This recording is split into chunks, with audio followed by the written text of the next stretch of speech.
c'est Anka et vous êtes au bon endroit pour tout savoir des dernières tendances tech dans la santé. Saviez-vous que dans les années 1970, certains scientifiques étaient persuadés que d'ici quelques décennies, les machines remplaceraient complètement les médecins?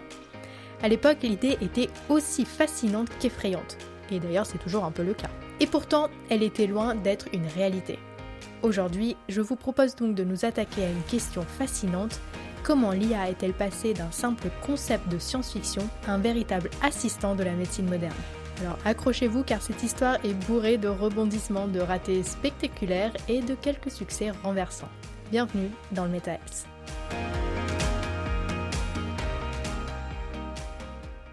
Chapitre 1. Aux origines de l'IA en santé, 1950-1970. Imaginez l'époque où les ordinateurs tenaient à peine dans une pièce, pesaient plusieurs tonnes et n'avaient qu'une fraction de la puissance de calcul d'un smartphone moderne. Enfin, je dis rappelez-vous, mais je pense que la plupart de mes éditeurs n'étaient pas encore nés à cette période.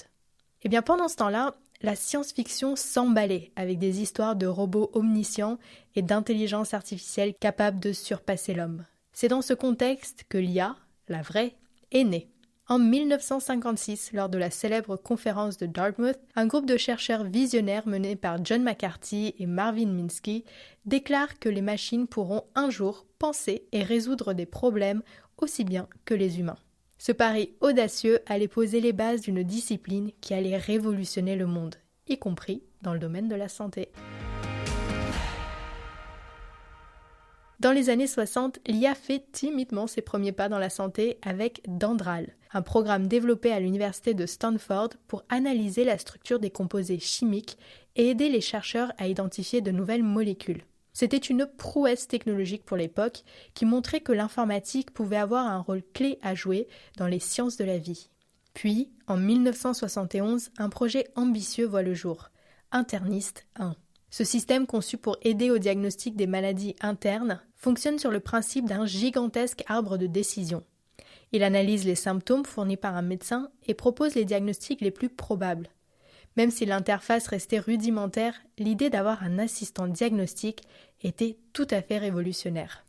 Quelques années plus tard, en 1976, arrive MyCine, un programme développé à Stanford également, spécialisé dans le traitement des infections bactériennes. Son principe était simple, poser des questions aux médecins sur les symptômes du patient, croiser ces informations avec une base de connaissances et proposer un traitement antibiotique adapté. MyCine pouvait même justifier ses recommandations, expliquer pourquoi elle suggérait tel ou tel antibiotique. Une idée brillante, mais malheureusement un peu trop en avance sur son temps. Les médecins avaient encore du mal à faire confiance à une machine pour des décisions aussi importantes. Chapitre 2. L'IA entre en turbulence. 1980-1990. Les années 80 ont été celles des premiers espoirs, et aussi des premières déceptions. DXplane, un programme capable de suggérer des diagnostics pour 500 maladies, voit le jour. CoreSage, lui, tente de prédire les risques cardiaques grâce à l'IA. Mais la technologie de l'époque est un frein. Trop lent, trop lourd, trop compliqué, trop cher. L'IA médicale se heurte à la réalité clinique et reste cantonnée au laboratoire de recherche. On entre dans l'hiver de l'IA. Une période où les attentes étaient immenses, mais les résultats, malheureusement, loin d'être à la hauteur. Les financements commencent à se tarir, les chercheurs peinent à convaincre les décideurs et l'enthousiasme initial s'estompe.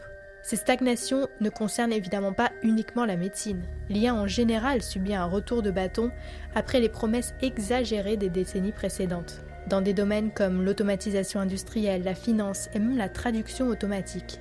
Les progrès sont lents, les limites techniques trop présentes. Il faudra attendre le début des années 2000 et l'émergence de la puissance informatique moderne pour assister à un véritable renouveau. Chapitre 3. L'explosion de l'IA. 2000-2020. Le début des années 2000 marque un tournant décisif. Après des décennies de promesses et d'échecs, l'intelligence artificielle trouve enfin un terrain fertile pour se développer. Mais pourquoi maintenant ? Eh bien d'abord parce que la puissance des ordinateurs connaît une progression fulgurante. Des machines capables d'effectuer des milliards de calculs en une fraction de seconde rendent possible des modèles autrefois impensables. Ensuite, l'essor d'Internet et la digitalisation massive des données fournissent à ces algorithmes un matériau brut considérable à exploiter. C'est ainsi que le deep learning, une technique permettant aux machines d'apprendre à partir d'énormes quantités de données, révolutionne le domaine de la médecine. Un cas emblématique est celui d'IBM Watson. Ce super-ordinateur devient un assistant médical. Il analyse des milliers d'articles scientifiques, croise les données patients et propose des diagnostics avec une rapidité et une pression inégalées à l'époque. À partir de 2015, des progrès spectaculaires sont réalisés dans le domaine de la radiologie, avec des algorithmes capables de lire des clichés aussi bien que des médecins expérimentés. Puis arrive la pandémie du Covid-19 qui propulse l'IA sur le devant de la scène mondiale. Conception accélérée de vaccins, modélisation de la propagation du virus, tri des patients en fonction de leur gravité. L'IA devient un outil incontournable dans la gestion de crise. La télémédecine explose, rendant possible le suivi des patients à distance, tandis que les chatbots médicaux se multiplient, offrant une première ligne de conseils accessible en permanence. L'IA en médecine n'est plus une vision futuriste, elle devient une réalité incontournable. Chapitre 4. L'ère de l'IA générative. 2020 à aujourd'hui. Depuis l'apparition des modèles d'IA générative comme les GPT et ses évolutions, l'intelligence artificielle a franchi un nouveau cap. Là où les systèmes précédents étaient plutôt spécialisés dans l'analyse et l'aide au diagnostic, l'IA générative, elle, crée, apprend et s'adapte en temps réel. C'est comme un assistant médical capable de rédiger un rapport d'examen, expliquer une pathologie dans un langage compréhensible pour les patients, ou encore de générer des hypothèses thérapeutiques basées sur les dernières recherches scientifiques.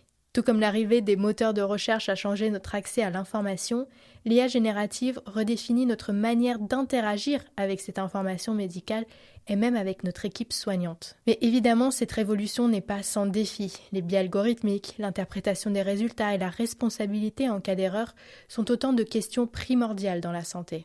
Ce qui est certain, c'est que l'IA générative marque une rupture avec le passé et ouvre des perspectives inédites. Alors vous voyez, l'histoire de l'IA en santé, c'est celle d'une utopie devenue réalité. Comment serons-nous soignés demain ? Peu savent le dire avec certitude. Mais une chose est sûre, la révolution de l'IA ne fait que commencer. Alors c'est tout pour aujourd'hui. Merci de m'avoir écouté et je vous retrouve bientôt pour une nouvelle aventure tech dans la santé.